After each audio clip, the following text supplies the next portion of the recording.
Hello, Americans. This is Orson Welles. Southward, turn from the Florida Keys towards the huge pool of the Caribbean, towards the classic islands, the Bahamas, the Leeward, the Windward, the Antilles, scattered like 100 stones there. Columbus touched land there. San Salvador and Cuba, stepping stone for the conquistador. The islands, the Indies, spice and rum, and the green jungles, the Spanish Main. Rum Key, Crooked Island Passage, Turks Island Passage, Providenciales, Ragged Island, tongue of the ocean channel. All the names written in blood and legend, named for the mood of massacre, the sweep of the sea, named for heroes and hell. Between the finger of Cuba to the west and the small island of Puerto Rico to the east, before the islands stream out like a comet tail southward, lies the island of Santo Domingo, the Dominican Republic, and Haiti. Haiti, with its harbors and lagoons, with its long white beaches and cliffs where the surf rides in for miles, where boats dock from African runs, heavy with slaves, filled to the gunwales with chained men. Here one of them stands, stripped, tied to the mast with his eyes blazing. He looks ahead. His lips do not open. He is the son of Galguinot, king of Aradas, of an African tribe, sold to the French, the Spanish, the English, whoever bids highest. Who'll bid for this man, this king? I bid 10 pieces of gold. 10 pieces for this giant? Only 10 pieces for these shoulders? 20 pieces. Sold to the French nobleman.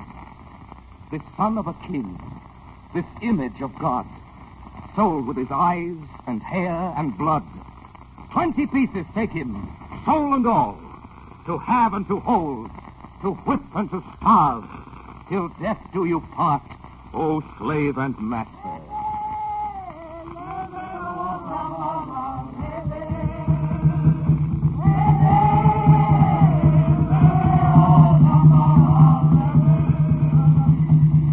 Haiti, the haunted island. Voodoo place, the rhododrums throbbing in the hills at night.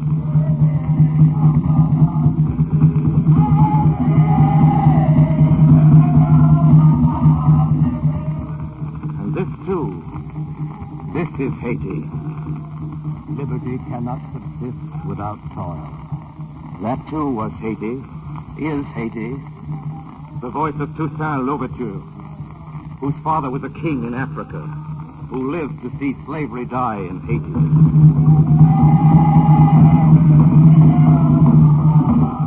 There's not much recorded in the book of time how Haiti fought for the United States. 800 Negroes from the sunfields of the Caribbean fought in the snowfields of the colonies. And in the end, victory. Liberty! Liberty leaped the Atlantic. Barricades rose in the streets of Paris. And the guillotine fell. And fell. And fell. The people, slow in their wrath, swift to vengeance. And the tyrants learned that slaves, too, are people. I, Robespierre, in the name of the National Assembly of France, hereby abolish slavery in all the French colonies. Whereupon, Toussaint Louverture, the black man of Haiti, joined with the French garrisons to exterminate the Spanish and English. Men die, the people live. The little, aged, patient one, Toussaint. And there was with him the fierce, uncompromising Henri Christophe. Were we to cause torrents of blood to flow, to maintain our liberty, to fire 7/8 of the globe, we are innocent before God.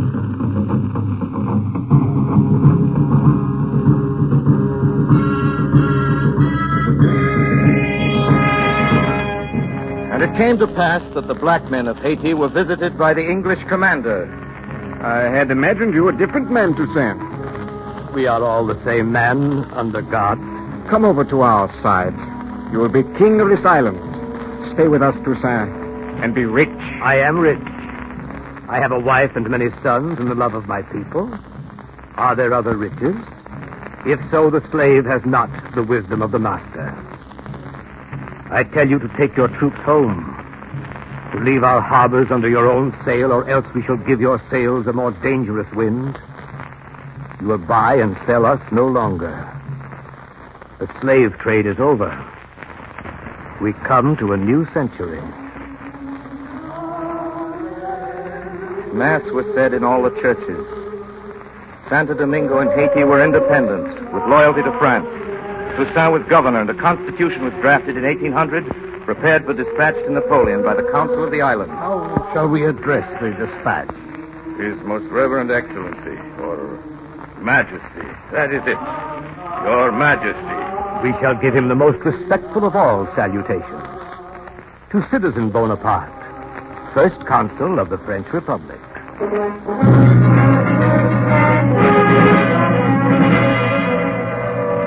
First Consul of the French Republic.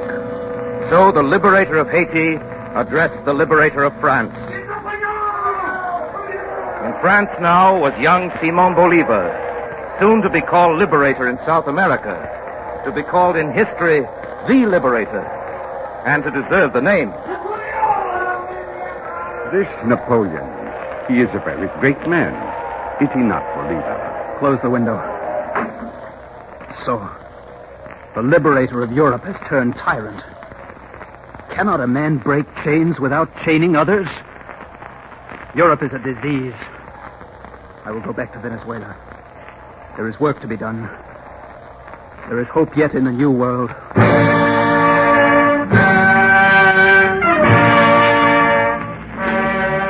They helped Bolivar in Haiti, lent him money, and gave him refuge. In all the Americas, the kings of Europe were the common enemy.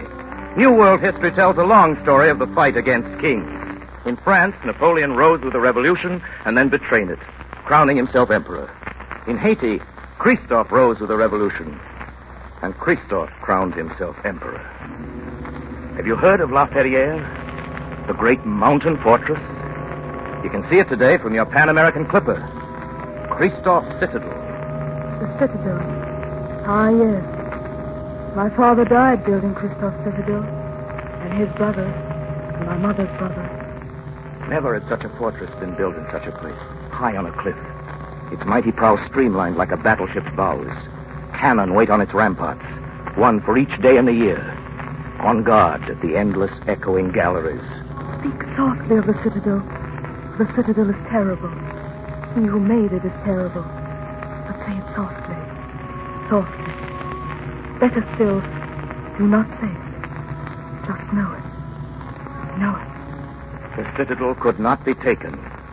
No one would conquer it. And no one ever did. For no one came.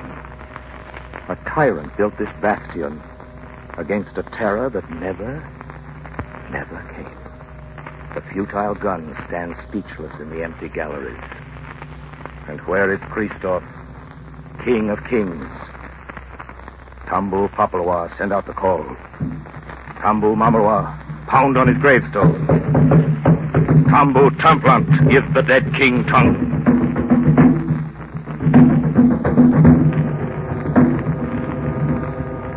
I heard the drums call down the sleeping years.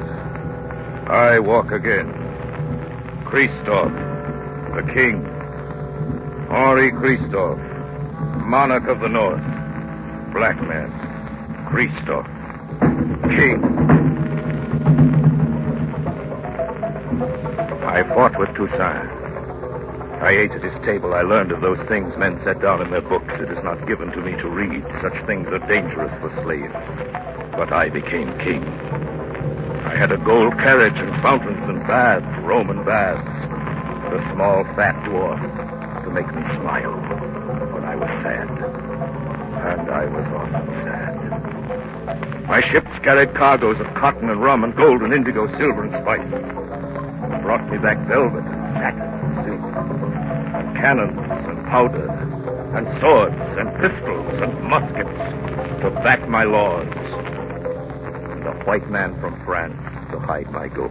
Majesty, you sent for me? I'm out here on the terrace. What of the Mason?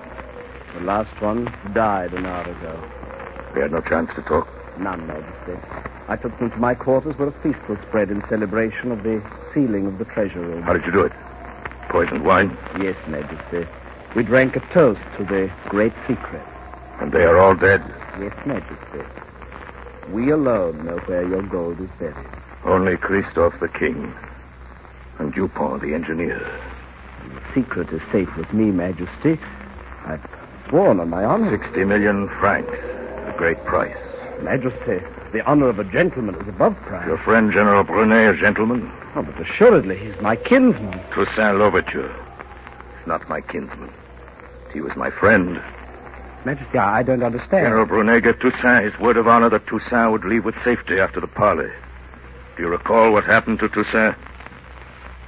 I hear Napoleon gave Brunet a medal for doing that honorable thing. He says your kinsman? Oh, by marriage only, Your Majesty. And after what you've told me, I renounce him. He's a man without honor. Honor? Renounce? I'm sometimes glad I was never taught to read words or write them. Deeds. When you do a thing, it's done. You can depend on it. Are you cold, Monsieur Dupont? Why, it's the night wind, Majesty. If Your Majesty pleases, I'll go to my quarters. The night wind is cold. Yeah, take my cape. I have my things to set in order. I find the night wind soft and warm. My ship sails at dawn, Majesty. The bon chance. Yes, it sails with the morning tide. With Your Majesty's permission, could we talk less near the edge of the parapet? I'm troubled by a vertigo at great height. I once marched a company of soldiers off this battlement to impress a British general with the disciplining of my troops. Rather a costly method of impressing him, was it not, Your Majesty? No, he concluded a peace as the result, and I saved the lives of 10 troops. Nothing is so impressive or final as a deed. Monsieur Dupont. I agree with you. Now may I take my leave? Monsieur Dupont, you addressed me without use of my title. It was without intention, Your Majesty. Sir, I'm a king. You are a commoner. A white man. I have scars on my back that were made by a white man's whip. I was a slave. Is it fair, Your Majesty, to blame all white men because some have used you ill? I've known many white men whom I like. Young Marquis de Lafayette, a good white man. Was a young waiter then in a hotel. Of course, you know that. Majesty, all Europe... Called for volunteers to sail north to join Lafayette, who was helping the Americans. I sailed with 800 other Negroes from Haiti. We helped the Americans win their battle. They were fighting for liberty and equality. So we helped them. But still they buy and sell slaves. And I think now that when white men say liberty and equality, they mean it only for white men. And only those white men who are rich and powerful. The hour grows late, Monsieur Dupont. Completed your work here and have earned the sum I promised you. Shall I send it to your wife? I don't understand. I'm not a thief, Monsieur Dupont. You are too much a man of the world to remain in my service. It is not practical that I show you mercy. In the name of God, Majesty. I will take my cape, monsieur. I have a fondness for this cape.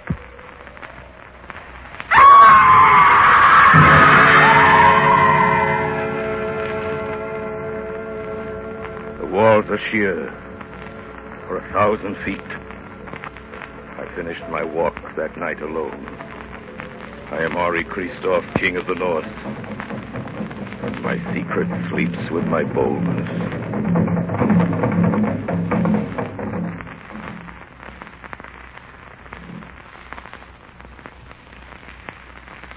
Why is it so quiet?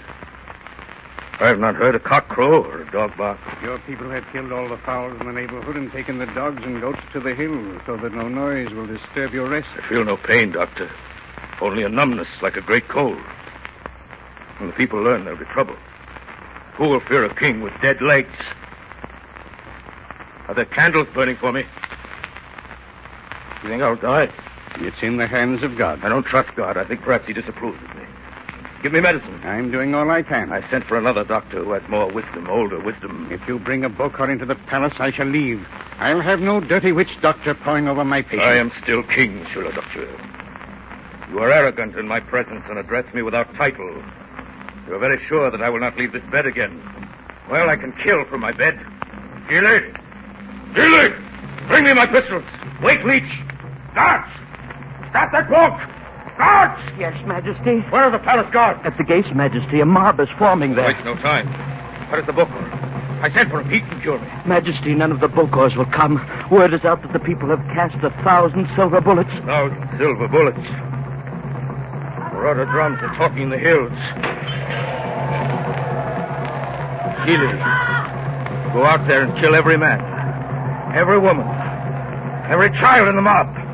Someone in that mob shouted, "Down with the king!" Yes, Majesty. Keely!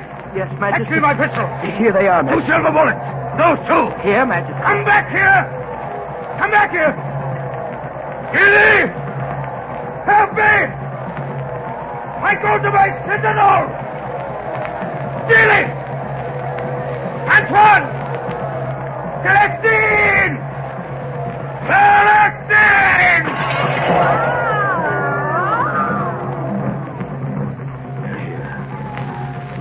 I'm on my throne, in my palace. They look for me with their silver bullets. Let them. I have my own silver bullet. They will not find me.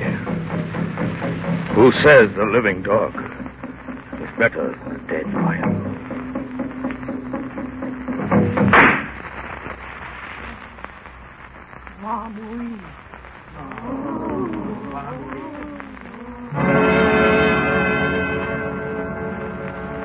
Look for me at the full of the moon, at the call of the drums. My ghost still walks. I am Christoph, King of the North, and my secret sleeps with my bones.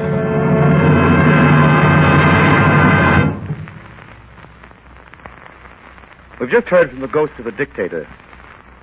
If time permitted, we'd take you now to the island of St. Helena for a word or two from another dictator. You can't raise his particular spirits with tom-toms, however. Field drums and kettle drums invoke the shade of the Emperor Napoleon Bonaparte. They know the ritual in Berlin. No time for dictators is... I mean exactly that, no time for dictators. I'd just like to mention here that tyrants multiply. You can't trust an ocean to keep them away any more than you trust one of their own treaties.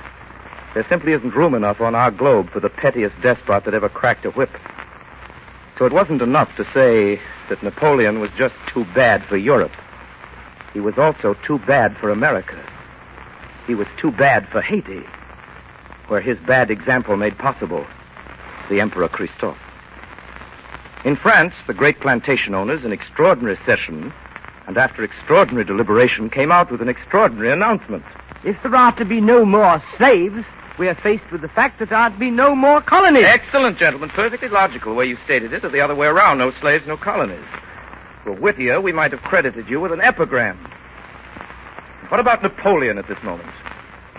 Remember the letter Toussaint addressed to him? Citizen Bonaparte. He dares to call me that, citizen? I, who conquered all Europe? I, the emperor, to be called citizen by a slave? And what nonsense have we here? A draft of a constitution?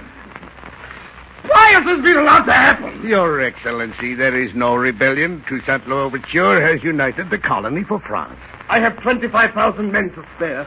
They are in need of maneuvers.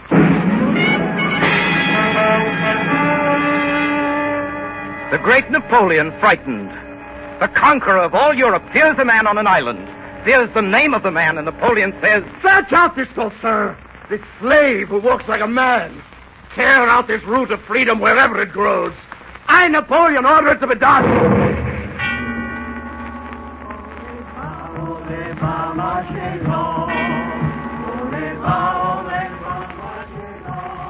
While on the heights, over the Bay of Samana, Toussaint looks to the peaceful Caribbean, counting the sails as they slice the horizon and converge to the harbor. His face is calm. His hand grips his sword. I have counted 50 sails, Toussaint. 56, Christophe. 56 messengers of hell. Oh, that the seas could open and carry them down. That my hatred could strike them as 1,000 arrows. Against our words of peace, they've sent their iron. But I swear to this sky we shall teach them what war is. We shall prove to the world that 50 ships, 1,000 ships, cannot make us kneel again, once having learned to stand.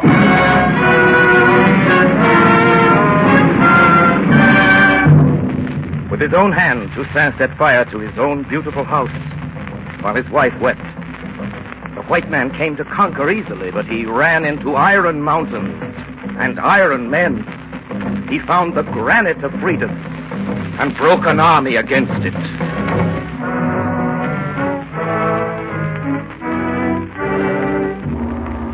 Later, when the land was devastated with war, the fields and cities ruined, Napoleon Bonaparte promised freedom to the island. Toussaint, how do you know they won't betray their promises?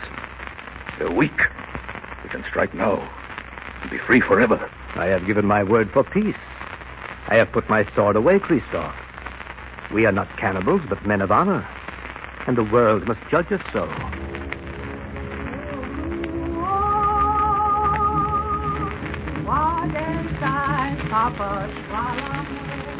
You trusted too well, Toussaint. You were not born for this treacherous year. You came in peace, on a pleasant day, unarmed, alone, at his kind invitation. And it was over, quicker than a lamp was put out, quicker than the falling of a star. You stepped over the threshold, and your great history was ended.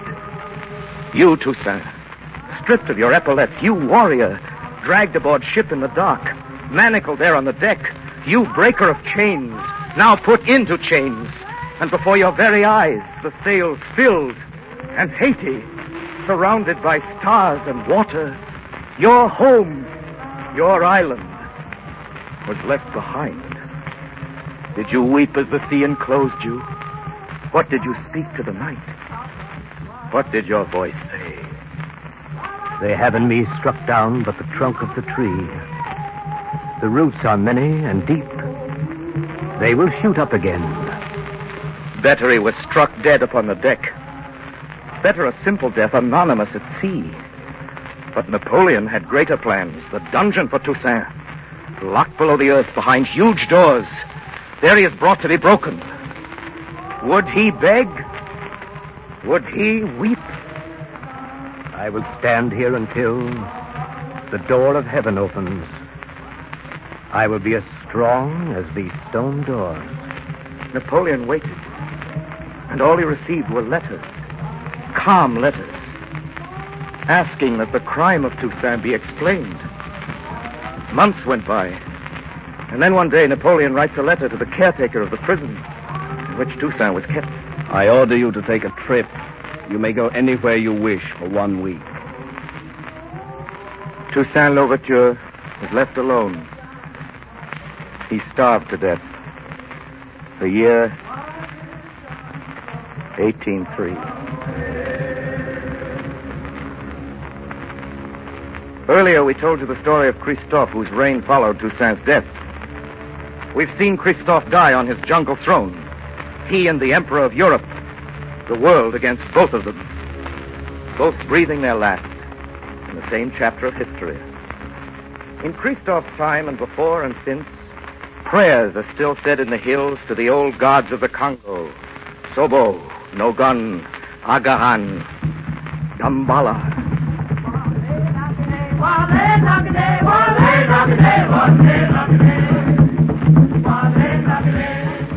I remember a dark night on one of the islands, driving the mountains.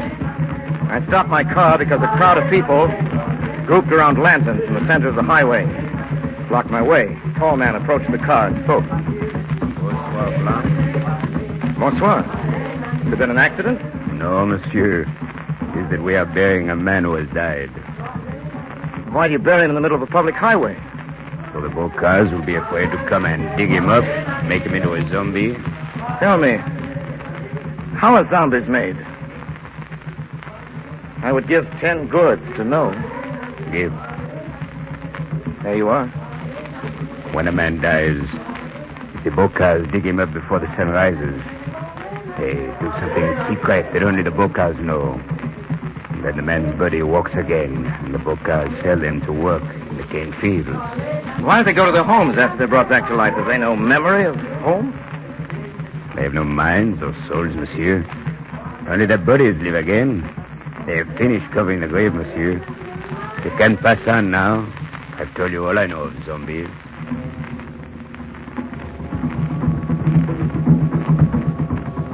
I talked to many people in the West Indies about zombies. Wherever I went throughout the islands, I heard these tall tales. In the Bahamas, Jamaica, there the witch doctors are called Obe men, and the Duppies are the ghosts of dead men who walk in the night and moan at the moon. Black magic, charms, and witchcraft. From Bimini to Trinidad. Always the same answers from those who live in these islands. Here are deep matters, not to be dismissed by crying blasphemy. But the last word I got on the zombie situation came from a West Indian, a young Negro doctor. I'd like you to hear what he has to say on these matters. Mr. Wells, mumbo-jumbo is dying out. Anyway, it's dying out here in the Americas. All kinds of mumbo-jumbo, not just voodoo. Christophe retreated into the past and looked for sanctuary among the witch doctors. As you say, he was only following a bad example. When Citizen Bonaparte became Emperor Napoleon, that was the mumbo-jumbo of old Europe. The tribal gods of the Nazis are mumbo-jumbo. Fascism is mumbo-jumbo. And as to zombies, the most authentic specimens I know are the people living under Hitler and the other Axis witch doctors. Their minds and souls have been taken away from them. They are the living dead. The way we look at it, that's what this war is all about. To free the zombies from their spell, to get rid of the witch doctors. And I like what we heard Toussaint Louverture say tonight. It goes for all us Americans. You will buy and sell us no longer, he said. Remember, the slave trade is over. We have come to a new century. That's the best possible way to end this program. Thank you. Good night, Americans.